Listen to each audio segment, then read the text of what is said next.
ಗೌರವಾನ್ವಿತ ಪ್ರಧಾನಮಂತ್ರಿ ಶ್ರೀ ನರೇಂದ್ರ ಮೋದಿಯವರು ನಾಳೆ ಜುಲೈ 17ರಂದು ಕರ್ನಾಟಕದ 4 ಅಮೃತ ಭಾರತ್ ನಿಲ್ದಾಣಗಳನ್ನು ಉದ್ಘಾಟಿಸಲಿದ್ದಾರೆ. ಭಾರತೀಯ ರೈಲ್ವೆಯು ನಿಲ್ದಾಣಗಳು, ರೈಲುಗಳು, ಹಳಿಗಳು ಹಾಗೂ ಸಿಗ್ನಲಿಂಗ್ ವ್ಯವಸ್ಥೆಗಳನ್ನು ಜಾಗತಿಕ ಮಾನದಂಡಗಳಿಗೆ ತಕ್ಕಂತೆ ಆಧುನೀಕರಿಸುವ ದಿಶೆಯಲ್ಲಿ ಮಹತ್ವದ ಪರಿವರ್ತನೆಯಲ್ಲಿ ಸಾಗುತ್ತಿದೆ. ಇದರ ಮೂಲಕ ಪ್ರಯಾಣಿಕರ ಅನುಭವ ಮತ್ತು ಸೌಲಭ್ಯಗಳನ್ನು ಮತ್ತಷ್ಟು ಸುಧಾರಿಸುವತ್ತ ಗಮನ ಹರಿಸಲಾಗುತ್ತಿದೆ.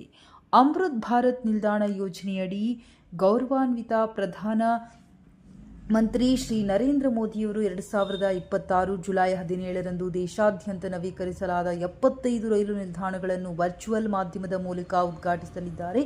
ಈ ಪೈಕಿ ಕರ್ನಾಟಕದ ಅಳ್ನಾವರ, ಬಾದಾಮಿ, ಬಂಟ್ವಾಳ ಹಾಗೂ ಕೊಪ್ಪಳ ನಿಲ್ದಾಣಗಳನ್ನು ಆಧುನಿಕ ಸೌಲಭ್ಯದೊಂದಿಗೆ ಸಮಗ್ರವಾಗಿ ಅಭಿವೃದ್ಧಿಪಡಿಸಲಾಗಿದೆ. ಇದಕ್ಕೂ ಮುನ್ನ 2023-24ರಲ್ಲಿ ಪ್ರಧಾನಮಂತ್ರಿಯವರು ದೇಶಾದ್ಯಂತ 1000ಕ್ಕೂ ಹೆಚ್ಚು ನಿಲ್ದಾಣಗಳ ಪುನರಾಭಿವೃದ್ಧಿಗೆ ಶಂಕುಸ್ಥಾಪನೆ ನೆರವೇರಿಸಿದ್ದರು. ಈ ಪೈಕಿ ಕರ್ನಾಟಕದ ಗದಗ, ಧಾರವಾಡ, ಗೋಕಾಕ್ ರೋಡ್, ಮುನಿರಾಬಾದ್ ಮತ್ತು ಬಾಗಲಕೋಟೆ ನಿಲ್ದಾಣಗಳನ್ನು ಮೇ 2025ರಲ್ಲಿ ಉದ್ಘಾಟಿಸಲಾಗಿದ್ದು, ಯೋಜನೆಯ ನಿರಂತರ ಪ್ರಗತಿಯನ್ನು ಇದು ಸೂಚಿಸುತ್ತದೆ.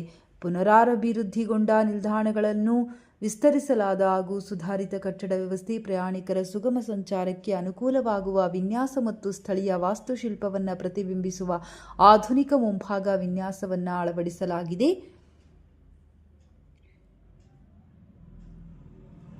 ಇದಲ್ಲದೆ ಎಲ್ಡಿ ಕೋಚ್ ಸೂಚನಾ ಫಲಕಗಳು, ರೈಲು ಸೂಚನಾ ಫಲಕಗಳು, ಡಿಜಿಟಲ್ ಗಡಿಯಾರಗಳು, ಸಿಸಿಟಿವಿ ಹಾಗೂ ಸುಧಾರಿತ ಸಾರ್ವಜನಿಕ ಘೋಷಣೆ ವ್ಯವಸ್ಥೆಯನ್ನು ಅಳವಡಿಸಲಾಗಿದೆ.